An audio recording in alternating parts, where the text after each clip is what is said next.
पुढची गोष्ट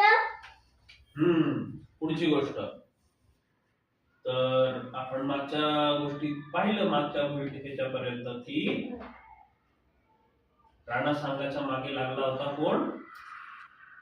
पृथ्वीराज नाही, आणि जयमल लागला होता. आणि तिथे त्याला विडा नावाचा जो व्यापारी होता त्यांनी सांगाला पळून जायला मदत केली. मग सांगा पळून गेला. पण मग तो हाच विचार करत होता की आता मी काही परत जाणार नाही मेवाडमध्ये, आणि मी काही माझ्या भावांशी लढाई करणार नाही, आणि माझ्या भावाला राजा व्हायचं तर होऊ दे असं त्याने ठरवलं. आणि मग तो चित्तोड पासून लांब जंगलामध्ये जात होता. जाता जाता काही तासांनी त्याला काही गुराखी दिसले, मेंढपाळ गुराखी, म्हणजे गाई गुरं शेळ्या आपले पूर्णामध्ये चरत होते. ठीक आहे. आणि त्यांना तिथे गेला आणि विचारलं मला काहीतरी काम द्या. मग त्यांनी विचारलं की तुला आमच्या मेंढ्या वगैरे चरवता येतील का? तर तो म्हणाला की आणि तुला जेवण बनवता येतं का? तर तो म्हणाला की मी प्रयत्न करतो. ठीक आहे म्हणे, मी प्रयत्न करतो. आणि मग त्यांनी त्याला कामाला ठेवलं. पण मग तिथे काय झालं की लोकांच्या मनात काय होतं, सांगा हा एक अपयशी राजकुमार होता. आणि मग ते लोक गप्पा मारायचे आणि त्याला म्हणायचे की हा काहीच कामाचा नाहीये सांगा, आणि आपण उगाच याला ठेवलंय. आणि त्यांना वाटायचं की याला हे लागलेलं आहे ना, तर हा एखादा पळून आलेला डाकू दिसतो म्हणे, असं डोळ्याला बिळाला लागलेलं आहे वगैरे. मग सांगाने पाहिलं, मग त्याला ते आवडलं नाही, म्हणे मला दुसरं काहीतरी काम पाहायला पाहिजे. आणि मग काही दिवसांनी घोड्यावर काही जण येताना दिसले त्याला, खबडक खबडक खबडक खबडक खबडक खबडक. त्यांनी पाहिलं तर हे योद्धेच दिसतात म्हणे, यांच्याकडे शस्त्र वगैरे आहेत, आणि हे राजपूत दिसतात म्हणे. आणि यांच्या हे काय म्हणतात रिबेल्स म्हणजे काय म्हणता येईल त्याला, हे राजपूतच दिसतात असं. तर तेवढ्यात ते लोक येतात त्याच्याकडे, विचारतात तू कोण आहे म्हणे. मग त्याला लक्षात येतं की अरे यांनी आपल्याला ओळखलं नाही, आणि मी त्यांना एखादं शस्त्र मागून घेतो. मग तो म्हणतो की माझं नाव संग्राम सिंग आहे, आणि मी पण एक राजपूत आहे, पण माझ्याकडे शस्त्र वगैरे काही नाहीये, माझ्या स्वतःच्या रक्षणासाठी पण नाही. मग ते म्हणतात की आम्ही तुला शस्त्र देतो, तू आमच्यासोबत सामील होऊन जा, आमच्यासोबत जॉईन हो, आमच्यासोबत ये. मग तो म्हणतो वा वा म्हणे, येऊन जातो मी. त्याला वाटतं अरे वा आपल्याला नशीब चांगलं झालंय वाटतं.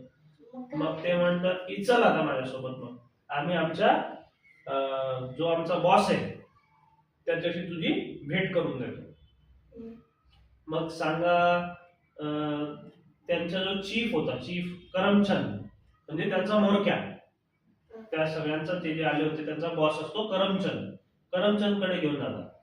आणि मग ते सांगतात की हा एक शूरवीर राजपूत आहे म्हणे संग्राम सिंग, आणि याला आपल्यासोबत काम करायचंय. आणि मग संग्राम सिंग म्हणतो ठीक आहे म्हणे, बघू म्हणे, तू एक चांगला डाकू होशील अशी आशा आहे म्हणे मला. मग त्याच्या लक्षात येतं अरे हे तर डाकू आहेत.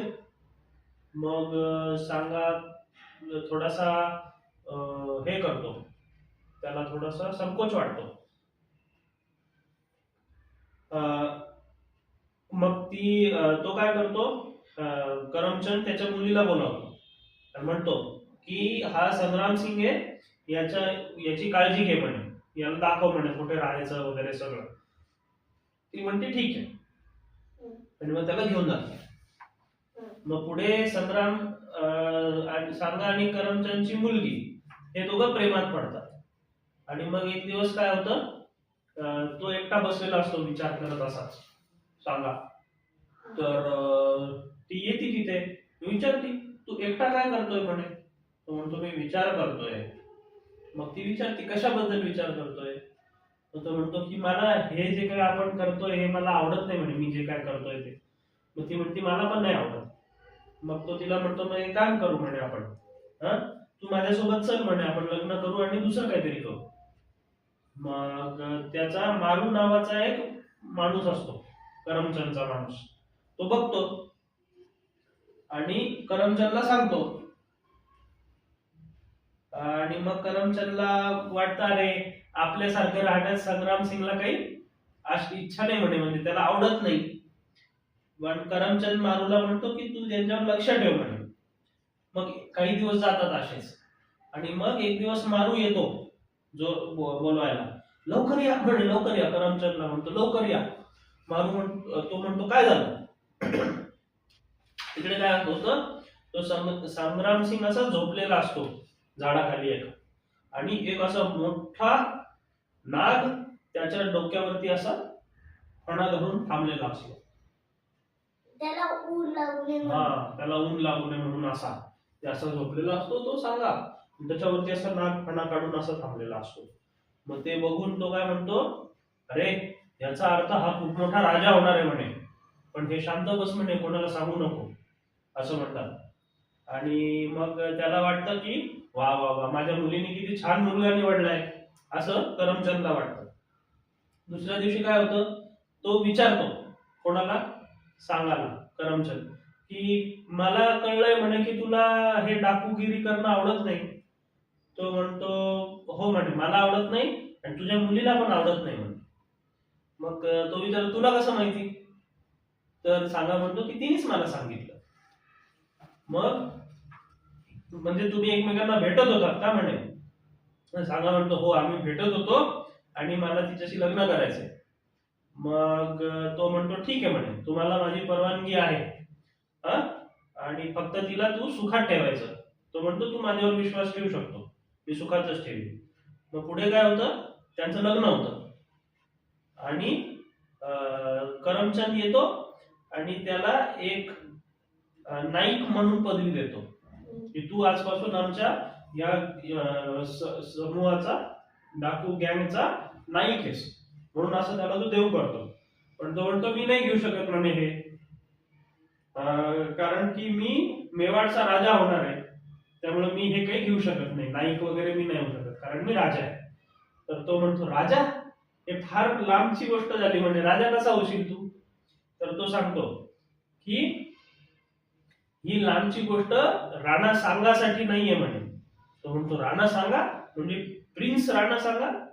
तो म्हणतो हो म्हणे, मीच राणा सांगा आहे, राणा रायमलचा मुलगा आहे म्हणे. आणि पण हे सध्या कोणाला सांगू नका म्हणे. काय मला तो थोडा वेळ दे आणि मग मी त्याच्यानंतर हे करतो, मला चित्तोडमध्ये काय चाललंय ते एकदा माहिती करून घ्यायचंय. मग तो म्हणतो ठीक आहे म्हणे, त्यासाठी आपण माणसं पाठवू. मग तो माणसं पाठवतो आणि एक दिवस तो माणूस येतो पाठवलेला आणि सांगतो की त्याचा जो पृथ्वीराज आणि जयमल हे दोघं भाऊ होते, हे दोघं पण मेलेत म्हणे, हे दोघं पण आता नाहीये आणि सगळेजण राणा सांगायला शोधतायत कुठे गेला म्हणून. तर तुम्ही लवकर जा आणि राजाला भेटा. मग तो जातो. इकडे काय होतं, चित्तोडमध्ये ते अशी सभा, राजा आपल्या छोट्याशा बैठकीत बसलेला असतो, राणा रायमल, आणि तिथे ते बोलत असतात की माझे 2 मुलं मारल्या गेले म्हणे आणि एक मुलगा माझा गायब आहे, कुठे माहिती नाही, माझं आता राज्य कोणाला देऊ मी, असे ते विचार करत असतात. तर तो त्याचा मामा असतो तो अजून असतो, आठवतो का आधी त्याचा एक मामा होता, राणा सांगाचा मामा होता, ज्यांनी त्या दोघांना सांगितलं होतं. सूरजमल नाव असतं का त्याचं. सूरजमलच असतं का. तर तो सूरजमल, सूरजमल तो असतो. तर तो म्हणत असतो राजाला की तुम्ही काळजी करू नका, आता तुम्ही आम्ही माणसं शोधतायत सगळीकडे राणा सांगाला आणि तो सापडेल वगैरे, असं चालू असतं. तेवढ्यामध्ये महाराज की जय हो, प्रिन्स सांगा इज हिअर असं म्हणतो, म्हणजे महाराजांचा विजय असो, राजकुमार सांगा आले आहे. हे ऐकतात ते सगळे, अरे माझा मुलगा आला, कुठे म्हणे माझा मुलगा, राणी म्हणते. आणि कुठे म्हणे, सूरजमल पण म्हणतो. आणि आपल्या प्रार्थनांना उत्तर मिळालं म्हणे, देवाने आपल्याला प्रार्थनांना उत्तर दिलं असं म्हणतो. आणि मग एक जण त्याची आई, त्याचा वडील म्हणजे राणा रायमल म्हणतो, अरे कुठे होतास तू एवढे दिवस? तर त्याची आई म्हणते की जाऊ द्या, त्यांनी फरक नाही पडत, पण आता तो आलाय म्हणे. तो म्हणतो हो, मी आता आलोय आणि मी चांगला आहे आणि ओके आहे असं म्हणतात. आणि मग काही दिवसांनी काय होतं, राणा रायमल वारतो आणि राणा सांगा राजा बनतो. आणि मग मेवाडची खूप प्रगती होती, त्यांची खूप भरभराट होती. आणि त्यावेळेस काय चालू असतं की इब्राहिम लोधी हा दिल्लीवर राज्य करत असतो आणि त्याचं राज्य हे उतरती कळा लागलेली असते त्याला. आणि मग ते असंच विचार करत असतात की आपण काय करू की त्या सुलतान, एकदा आपण सुलतानाला हरवलं तर आपलं दिल्लीवरती राज्य होईल आणि दिल्लीवर राज्य करणं म्हणजे पूर्ण भारतावर राज्य केल्यासारखं, असं त्यांचे विचार चालू असतात. ठीक आहे, तर पुढची गोष्ट आपण नंतर आहे.